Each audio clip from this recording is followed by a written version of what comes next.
Hello guys, hello. It's again. It's been a while. It's been a couple months since I last posted a video or even streamed. So I do kind of feel awkward recording myself and yeah, I just feel awkward talking to myself again. This is definitely a process I will have to get used to. But the title of today's video is gonna be called My First Rave. So there's a friend I met almost exactly a year ago from when this video is being recorded. I met him on 8/26/2024, and I remember that date exactly because I have a photo of my Snapchat memories of when I went to that restaurant and when I met him. I sat down at the bar and talked to him for about hour 30, maybe even 2 hours. We ended up becoming like friends. We've eaten out together once, and just recently he invited me to a quote unquote concert. That's what he told me. Unknowingly, it was a rave. It was an EDM dubstep rave.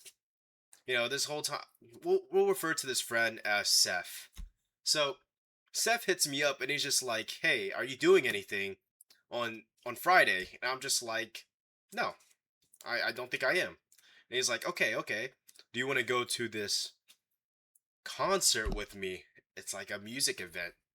His words almost exactly.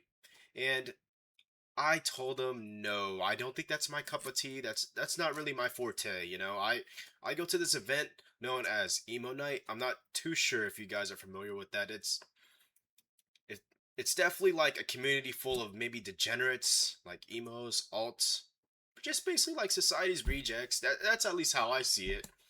Um, it feels that way to me. Going in here and seeing these people that don't necessarily belong. I say that not in a mean way, but just kind of stigmatized like this blue hair. This definitely wouldn't pass in most places trying to get a job or just I definitely get a lot of looks. So I just kind of feel that place there. But I'm going a little off topic. So back to this event. Seth told me Seth basically invited me to this event, and he told me that it was a music event, kind of like a concert. And the name of this group is known as Subtronics. I've never listened to their music. I don't know. I didn't know anything. Had no information. Did not know what to wear. Didn't know what the event was gonna be like. Did not know what the music sounded like. And he basically put me like an option to where I had to go because he bought my ticket, and I felt terrible morally if I just told him no, I can't go. Yeah, I don't know. I feel like that's a little messed up. At least on my part. So I ended up going. He picked me up at my crib, and it was about an hour drive to get to this city where this music event was happening. I wore a blue bandana over my head with a black shirt with a blue Playboy on the back. Playboy with like a girl holding a Playboy sign, something like that. And some jorts, some baggy black jorts. And and Panda Ducks. That was my fit basically because I thought it was gonna be a music event. Big rookie mistake. I wore these Panda Dunks, and I kid you not, the amount of times people stepped on my shoes, it was kind of ridiculous. But I'm not upset. This is a rave, and people are bound to get wild. And I'll get to that part in a second. People go getting wild. I definitely saw some things. So, boom, we pull up to this rave, and I'm outside, lighting up. Right, I'm outside his car, and I start seeing people walk to this area that we're supposed to go to because this is where the music event's supposed to be. It's kind of like in a downtown area, and I see them walking in the direction that we're gonna be walking, and they're wearing very, I don't know how else to say it, but maybe skimpy, like very showing outfits, guys and like male and female. Um, Kind of caught me off guard seeing these half naked people, and I like I have seen what raves are online, like on maybe social media or something, but I was very underprepared seeing this type of thing in person. So we got people wilding out, wearing like lingerie with like neon lights, covering their nipples or something. I'm trying to mind my business, staring down. I'm absolutely kind of flustered. This is a lot. This is definitely a lot. I see people pulling up in outfits. There's a whole gang that pulled up, and They were all dressed up like Adventure Time. I thought it was the coolest thing ever. You know, if I were to go again, I would definitely put on a better outfit.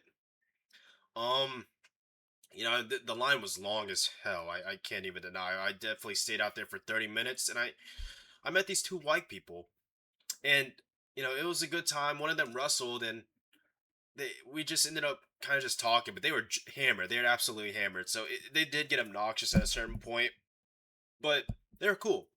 I hung out with them at the rave. They got my friend drinks. I don't drink anymore, so um, yeah, in the line for about 30 minutes. And when I did get inside, it was very underwhelming. We pulled up right on time. It said starts at 10. We got there by the time we entered the building from waiting in the line. It was maybe about 10:08. Very underwhelming. I kid you not. There was like a group of people in there, maybe about a hundred. And my friend and I were like, bruh, what's happening? Um, we didn't realize that these type of events don't start till like 2 a.m. When the main people come out, when the so-called subtronics come out. Instead, what they'll have in the meantime until like that 2 or 3 a.m. hits is have like smaller EDM artists who are trying to make a name for themselves perform.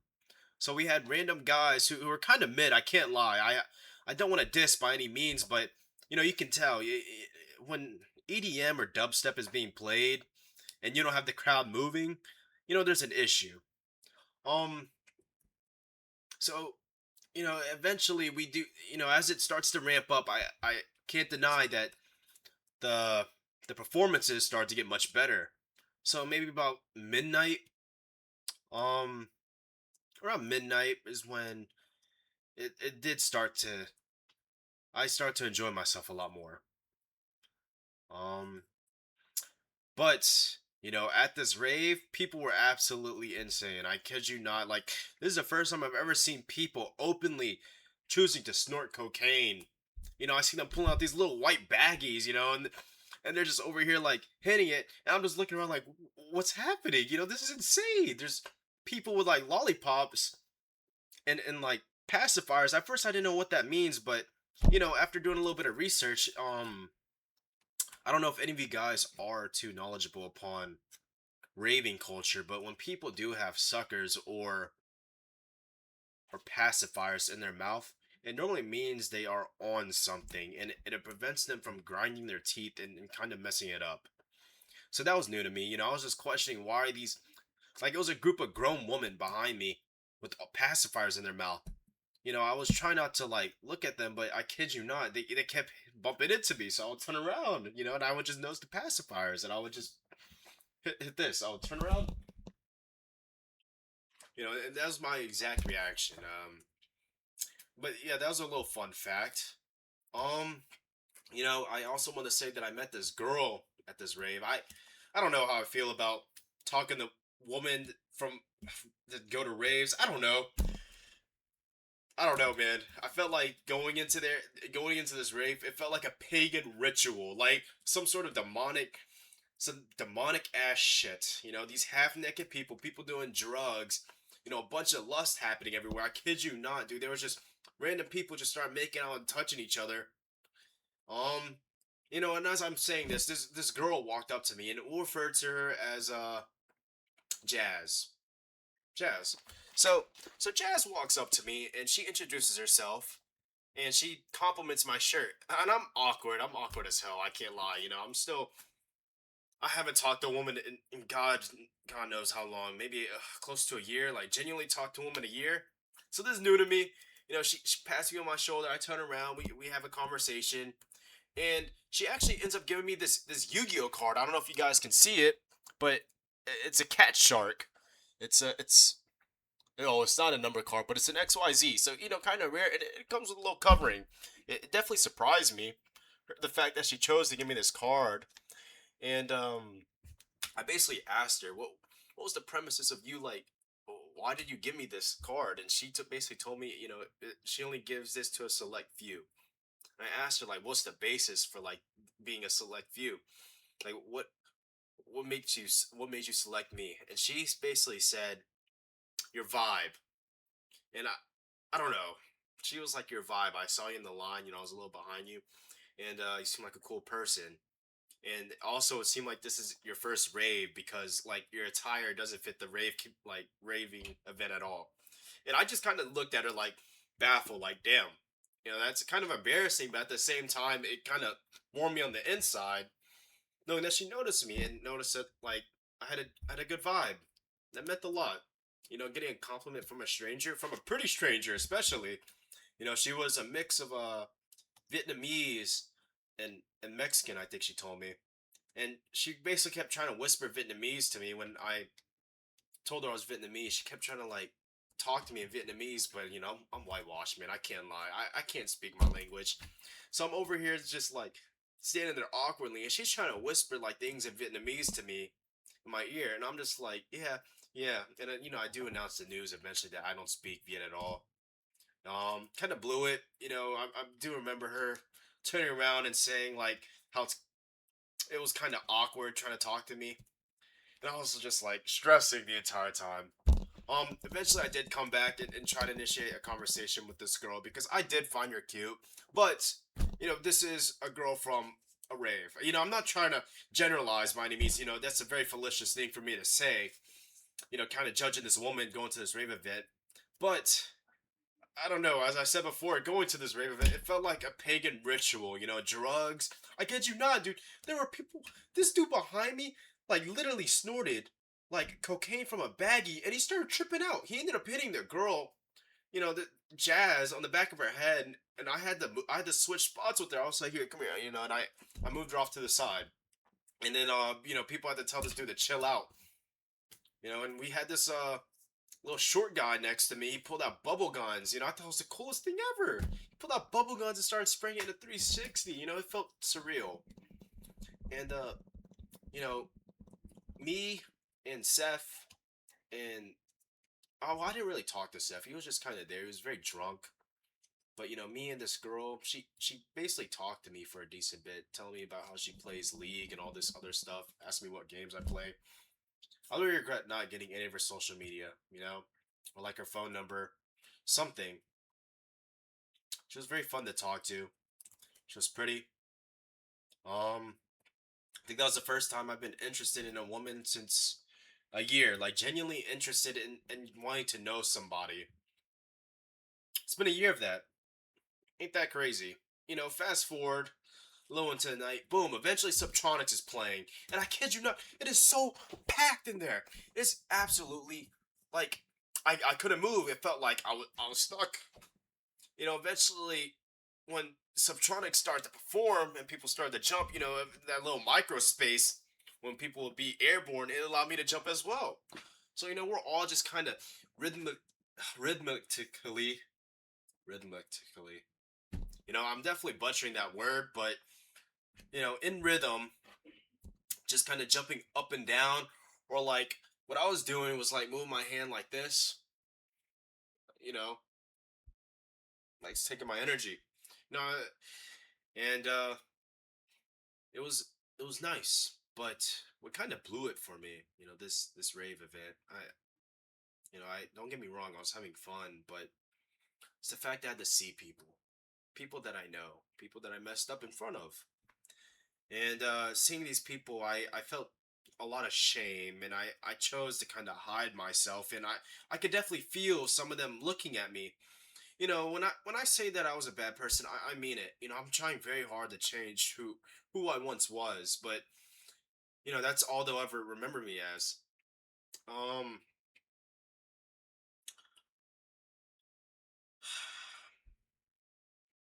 a girl tried stopping me.